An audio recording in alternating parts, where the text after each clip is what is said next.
That's my best friend.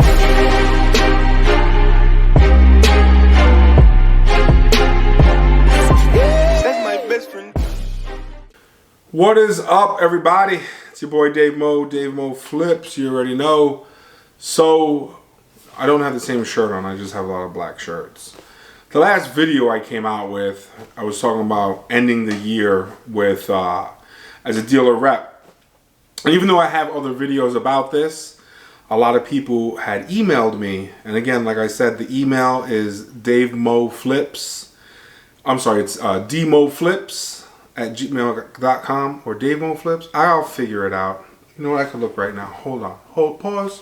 It's dmoflips@gmail.com. Again, dmoflips@gmail.com. You need to get at me. Chop it up. So anyway, sorry about that. With that being said, this is how it works, being a dealer rep, okay? If you look, there's other videos that I have about it, but let's go through this one more time for you guys. So, you find a dealership in your area, the closer to your house, the better. And you go up, you sell yourself. This is one way.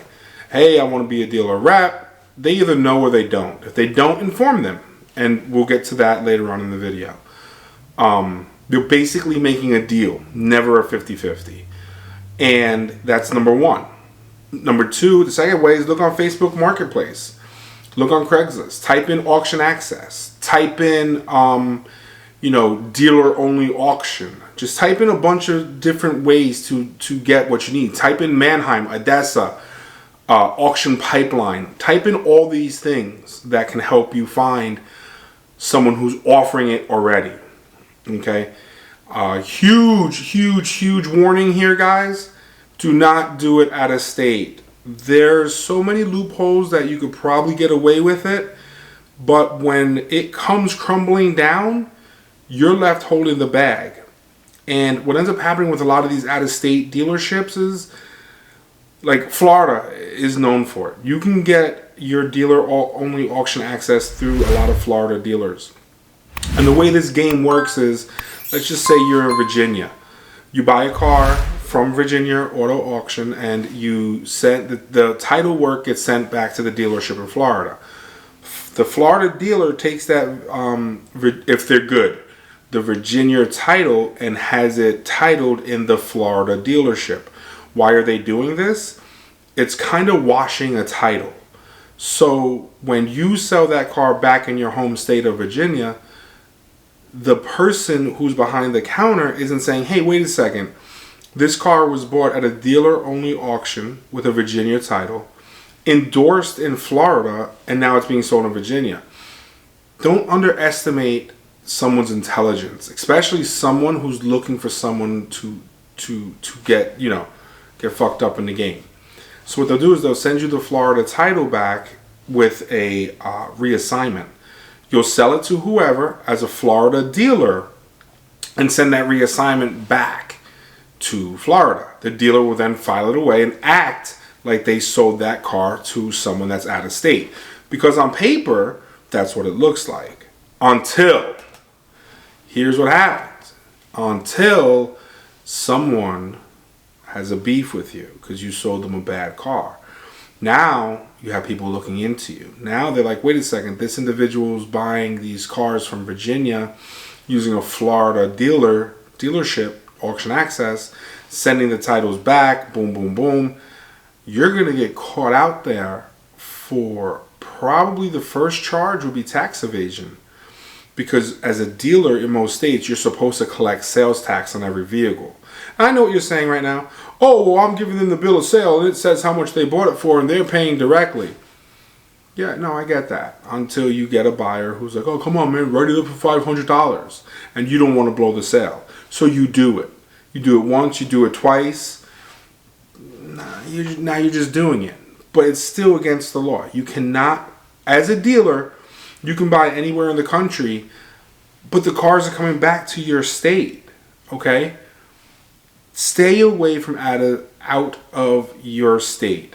Like, don't go to another state to get auction-only access. It looks so inviting, but take it from someone who's done it, It is not worth it. When that shit crumbles down and you're left holding the bag, you do not want to be that guy. I promise you.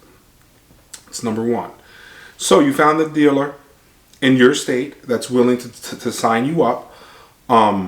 Now, here's where your negotiating skills come from. In the state of Florida, most dealers are charging about $350 a month. They don't give a fuck if you sell cars or don't sell cars. They're getting their $350. You understand what I'm telling you? And then they're going to charge you per car.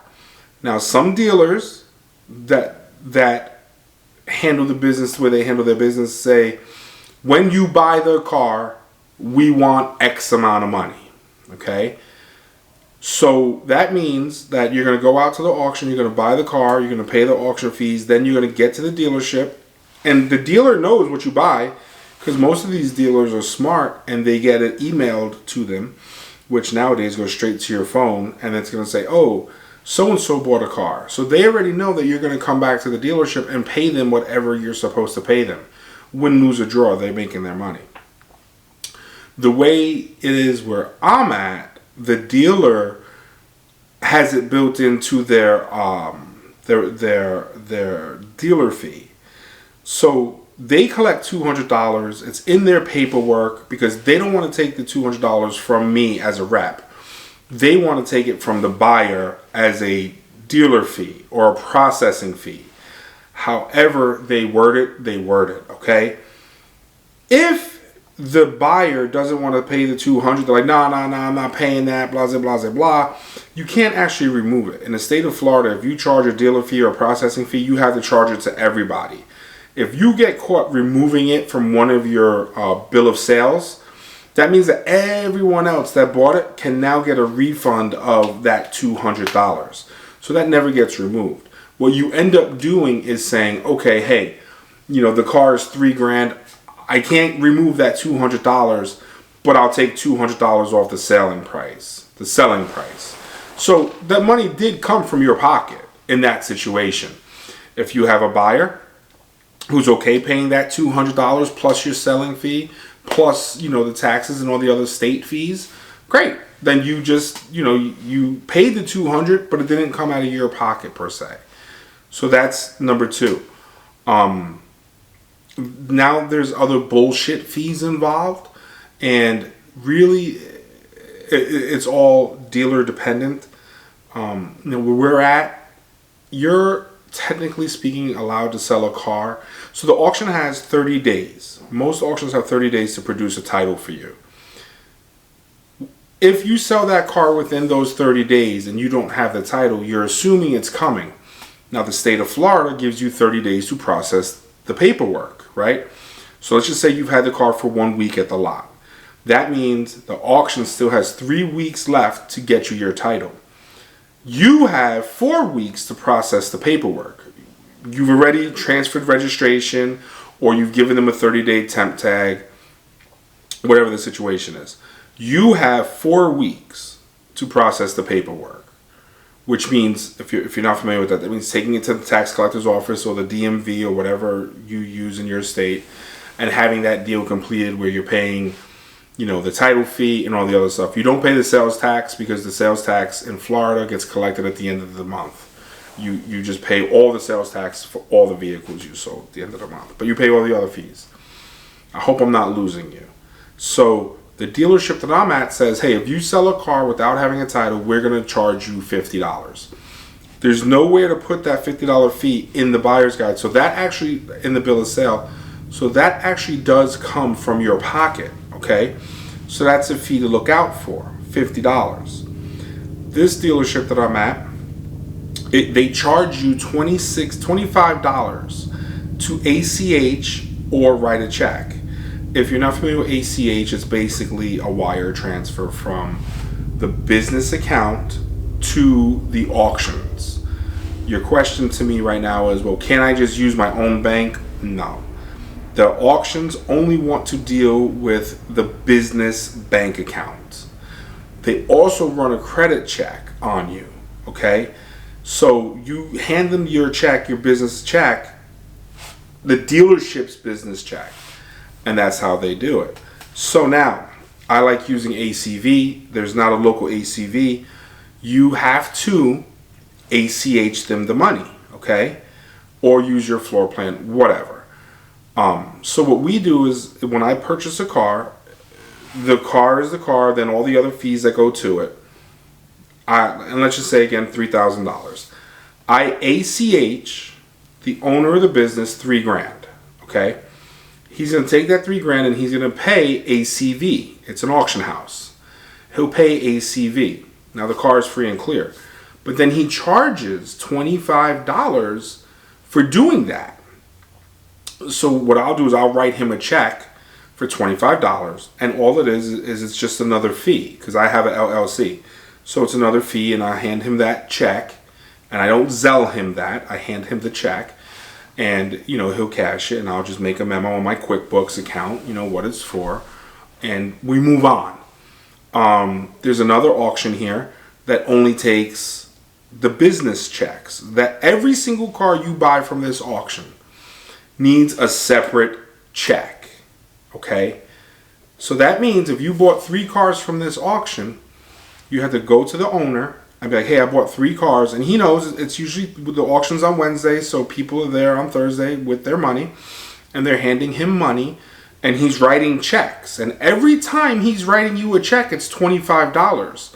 So 10 of us, if we all bought a car, and he writes 10 checks, he just made an additional $250. Same deal, same rules apply. I Zelle him the money for the car, and I simply write him a check for the $25 fee. Why do I Zelle him the money for the vehicles? Because I don't know how he banks. I don't know how much money he has in his bank account. I don't know how much money he can float. Because you could write someone a check and it could take 7 days for it to clear. I don't know if he's got money like that. I don't, you know what I'm saying? When I Zelle him the money, it's there, it's 100%. I don't have to worry about nothing. So that's another fee that you want to worry about. And again, you want all these fees broken down to you and explained before you sign that contract. And it's not a contract like a cell phone where you got to be good for 12 months or whatever. But it is a contract that says, hey, if you fuck up, we keep your cars to cover whatever you fucked up. Again, you have to watch out. You know what I'm saying? Like, this is a fucking dog-eat-dog world. So you have to watch out. And for all intents and purposes, that's the only fees that are usually involved with being a dealer rep. With that out of the way, you don't have to pay rent, right? You don't have rent, you don't have electricity, you don't have office supplies, you don't have any of that stuff. You have really no liability. You pay whatever your monthly is, you pay your per car, and if you get caught with some bullshit fees, you'll pay those fees. But at the end of the day, if you go a month or 2 without selling a car, you still only have to come $350 out of pocket instead of whatever rent, electricity, water, etc., whatever that shit costs. You know what I'm saying? So that's the upside to it. The downside to being a rep is where I'm at, like, they don't finance cars. It's cash only. You're in constant competition with everyone else that's there. So if you're not there to sell your car, to show your car, rest assured, the person that is there is saying they can't find your car keys and they're showing your buyer their car. This happened to me. I pulled up and they said, oh, we don't know where that car is. And I mean, the car was sitting right there. You know what I mean? They didn't know I was on my way to meet the buyer. The buyer didn't tell them that. The buyer was just so excited to see the car. They went in there like, hey, I want to see this car. One of the other reps was like, oh yeah, we can't find the car, or the keys, or whatever the excuse was. When I showed up, the potential buyer told me that. I had words with the rep. Because to me, you just don't do that to somebody. You know what I mean? But again, that's part of the game, man. Let's be honest. Some of these guys, I have a career. Some of these guys are seriously straight up and down like living off of this money. And they're making a damn good living doing it. You know what I mean? But if you're fucking people over, that's how you want to live. Because I'm a big believer in what goes around comes around. I'm a huge believer in what goes around comes around. And I'm a spiteful fuck at that. So, that's me. Like, just let me be. Leave me the fuck alone. Because I'm no tough guy, but you want to go tit for tat. Whatever. Anyway, look, man. That's dealer repping. That's it. Okay? In a nutshell. I think it's really good. There's guys that have been repping with this guy for 7 years. You know, when you at the end of the year, when you look at all the cars that were sold, I want to say upwards of 300-400 cars were sold through this dealership this year. If you just count the $200 per car, you're probably looking at somewhere in the neighborhood of 60 to 70 grand the owner made, as you know, collecting just the 200 per car, not collecting, you know, again, 10 guys, it's 3,500 a month, right? So you add that on, and then you add all the bullshit $50 fee here, $25 fee there, all that shit adds up. You know, you're looking at over $100,000 before he even sells one car. That's the benefit for the dealer, because the question is, you know, well, why would a dealer do that? Why would they risk everything? Well, you know, you're making $100,000 for it. Most dealers that have reps also have another dealership on the back burner. Like, I knew a guy in South Florida who had over fucking 400 reps. You know what I mean? All over Florida. It got so big where he had like managers, like territory managers, where it was like, all right, you're in charge of Tampa, in the Tampa Bay area, you're Tallahassee, you're South Florida. And these guys, all they did was sign reps up left and right. And these guys, when they signed them up, they had a $299 dealer fee. Again, regardless, that's what you're paying per car. Either I'm paying it or the buyer's paying it.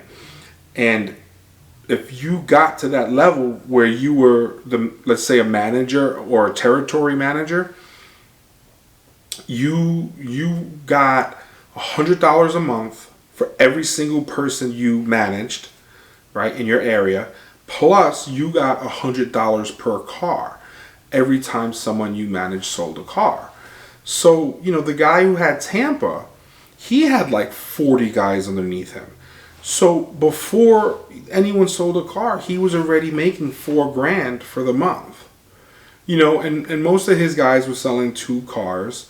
So again, you know, the money's ridiculous. You hook up with a guy like that who's got that much going on, it doesn't matter. You're making money hand over fist. Oh, and then you don't have to pay your monthly, and you don't also have to pay the dealer fee.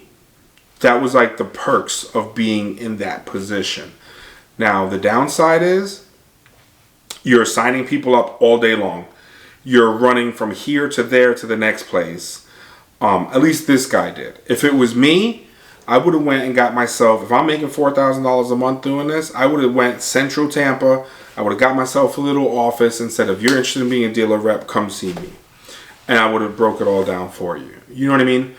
But if you guys have any other questions about being a dealer rep or anything like that, with the exception of can you rep for the guy that I do it, unless you're in Florida, I mean, he'll do it, but you don't want to do it. You got to protect yourself here. Don't do it.